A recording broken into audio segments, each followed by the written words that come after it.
के तपाईँ पनि मेजर इङ्ग्लिस पढ्न आँट्दै हुनुहुन्छ? प्लस टू सकेर अब म मेजर इङ्ग्लिस पढ्छु अथवा म चाहिँ एससी मैले दिइसकेँ, अब म मेजर इङ्ग्लिसको सेक्टरतिर जान्छु। तर मलाई थाहा छैन मेजर इङ्ग्लिस कसले पढ्ने, मेजर इङ्ग्लिस पढ्दा के हुन्छ, त्यहाँभित्र कस्तो कन्टेन्ट हुन्छ, अनि किन पढ्ने, के बन्न सकिन्छ भन्ने बारेमा चाहिँ आज हामी छलफल गर्नेछौँ।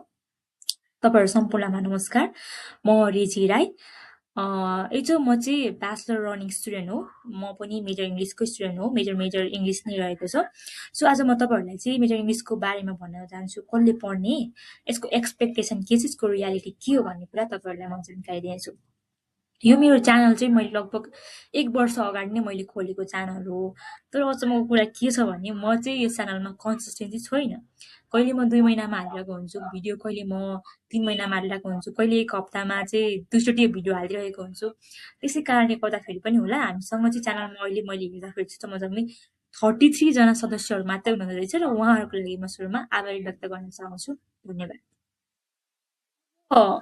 तपाईँहरू साँच्चीकै लिन चाहनुहुन्छ भने चाहिँ तपाईँले के एक्सपेक्ट गर्नुभएको छ होला भन्दाखेरि सिम्पली मैले तपाईँहरूलाई जेनरलाइज गरेर हेर्ने हो भने चाहिँ इङ्ग्लिस भनेको त इङ्ग्लिस सिक्नको लागि होला, त्यहाँनिर हामी इङ्ग्लिस सिकिन्छ होला, यसको मिनिङ के हो, यसको मिनिङ कस्तो भनेर हामी चाहिँ इङ्ग्लिसमा जान्ने भइन्छ होला भनेर तपाईँ लिन खोज्दै हुन्छ भने यु आर एब्सोल्युटली रङ हुनुहुन्छ है। तपाईँको एक्सपेक्टेसन भन्दा रियालिटी फरक छ।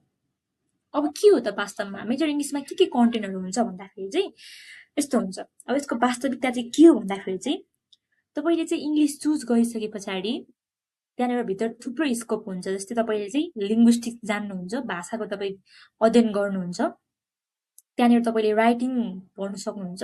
त्यसपछि लिटरेचर हुन्छ, लिटरेचरभित्र पनि तपाईँको सर्ट स्टोरी हुन्छ, लङ स्टोरीहरू हुनसक्छ, इपिकहरू हुनसक्छ, पोइमहरू हुनसक्छ, पोइट्री, पोइम, अनि त्यस पछाडि त्यहाँनिर चाहिँ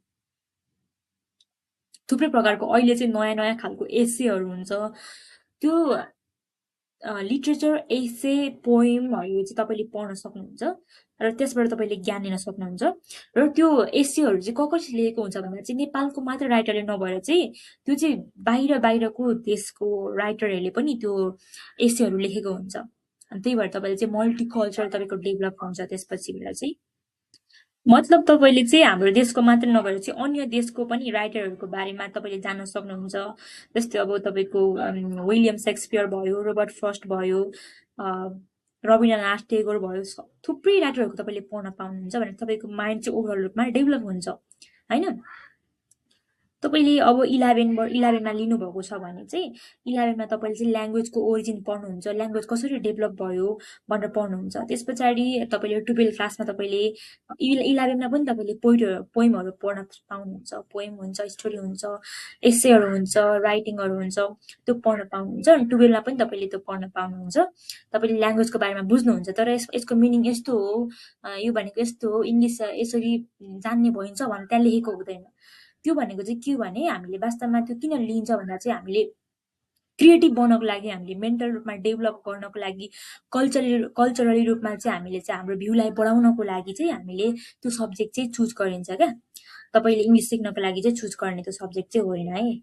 त्यो त भयो प्लस टूसम्म। अब ब्याचलरमा आइसके पछाडि चाहिँ इङ्ग्लिसमा के हुन्छ भन्दा चाहिँ तपाईँको कलेज अनुसार कहिलेकाहीँ फरक हुनसक्छ। तर त्यहाँनिर तपाईँले पाउनु पर्ने भनेको तपाईँले ल्याङ्ग्वेजको बारेमा पढ्नुहुन्छ, लिङ्ग्विस्टिक्स पढ्नुहुन्छ, त्यहाँनिर तपाईँले चाहिँ कसरी ल्याङ्ग्वेज कसरी वर्क गर्छ, अनि कसरी ल्याङ्ग्वेजको कतिवटा क्षेत्र रहेको छ, ल्याङ्ग्वेजको स्टडी कसरी गरिन्छ, ल्याङ्ग्वेज कसरी ओरिजिनेट भयो भनेर चाहिँ 11मा भन्दा पनि तपाईँले चाहिँ ब्याचलर फर्स्ट इयरमा चाहिँ डिप रूपमा तपाईँले बुझ्न सक्नुहुन्छ। अनि त्यस पछाडि फर्स्ट इयरमा नै अर्को सब्जेक्ट पनि हुनसक्छ। जस्तै अब मैले पढ्दाखेरि चाहिँ एउटा बुक थियो, उसको reading, writing and critical thinking नाम गरेको बुकमा चाहिँ त्यो चाहिँ कस्तो थियो भन्दा चाहिँ एकदमै धेरै अन्य राइटरहरूको बारेमा पनि लेखेको थियो। मतलब त्यसमा चाहिँ बढी चाहिँ अमेरिकन सोसाइटीको बारेमा चाहिँ बुझ्न एकदमै धेरै हेल्प गर्यो त्यस बुकले चाहिँ। सो त्यसले चाहिँ कस्तो गर्यो भने मेरो माइन्डलाई चाहिँ दायरा पनि बढायो, यस्तो यस्तो हुँदो रहेछ अर्काको कल्चरमा भनेर पनि सिकायो। प्लस त्यसमा चाहिँ कस्तो गर्यो भने राइटिङ पनि सिकायो, राइटिङ यसरी गर्ने, राइटिङलाई चाहिँ यसरी छुट्याएर लेख्नुपर्छ, कस्तो वर्ड युज गर्ने, कसरी कनेक्टिभ्सहरूको युज गर्ने भनेर चाहिँ त्यो राइटिङको त्यो स्टेप्सहरू पनि हामीले थ्योरिटिकल रूपमा पनि पढ्यौँ, जसले गर्दाखेरि चाहिँ प्र्याक्टिकल रूपमा पनि अब मेजर इङ्ग्लिस लिइसके पछाडि चाहिँ राइटिङ तपाईँको इम्प्रुभ चाहिँ अवश्य हुन्छ तपाईँले प्र्याक्टिस गर्दै गइसके पछाडि। अनि अब सेकेन्ड इयरमा आएर चाहिँ तपाईँले एकाडेमिक राइटिङ पढ्न पाउनुहुन्छ।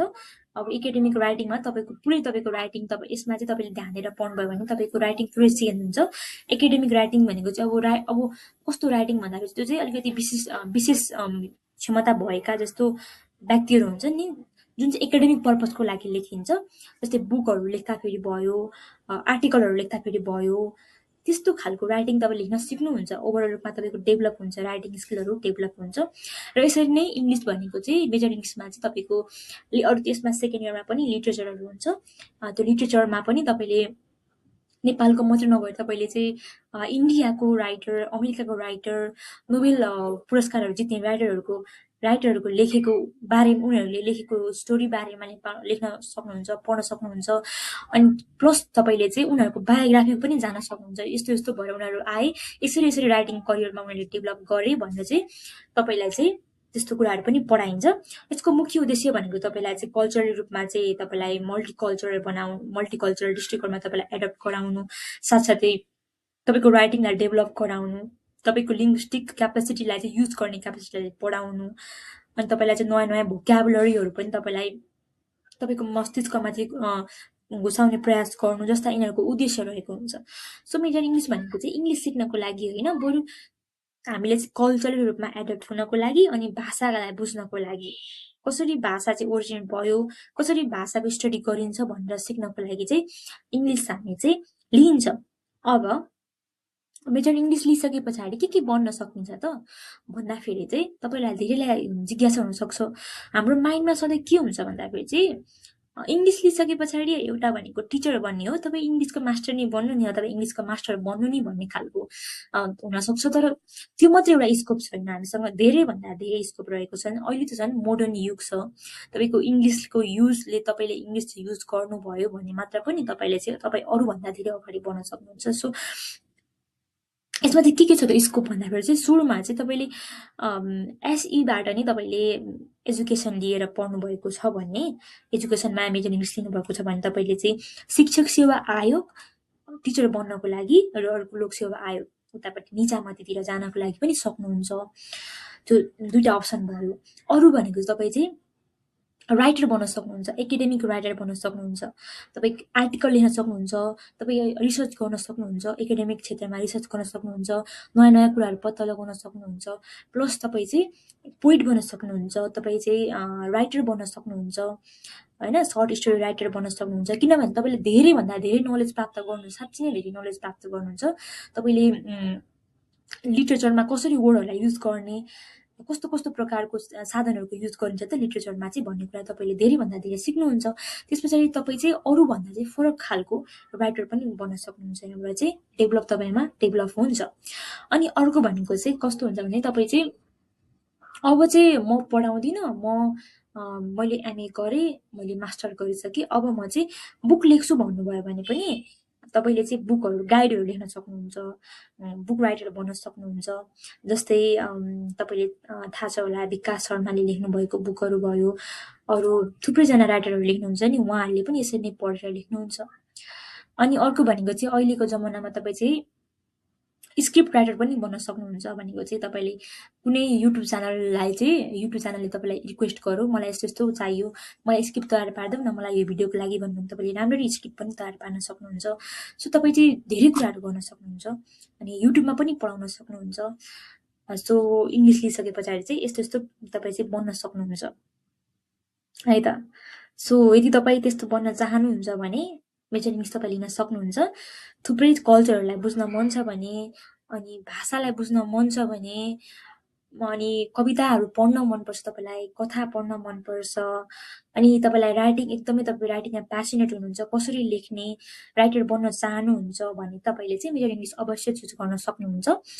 अदरवाइज इङ्ग्लिस सिक्छु मात्रै भनेर चाहिँ मेजर इङ्ग्लिस चुज नगर्नु होला है त भन्दै तपाईँलाई बिदाको लागि म तपाईँलाई रिक्वेस्ट गर्न चाहन्छु। आई होप तपाईँहरूले चाहिँ बुझ्नुभयो होला। यदि तपाईँहरूलाई अझै पनि केही जिज्ञासा छ भने चाहिँ तपाईँले प्रश्न गर्न सक्नुहुन्छ। र अब चाहिँ म भिडियोमा कन्सिस्टेन्सी ल्याउँछु। सो तपाईँहरू च्यानलमा जोडिनु होला, मसँग जोडिनु होला र हामी अगाडि सँगै पढ्नेछौँ है त। हस् त, धन्यवाद, बाई बाई।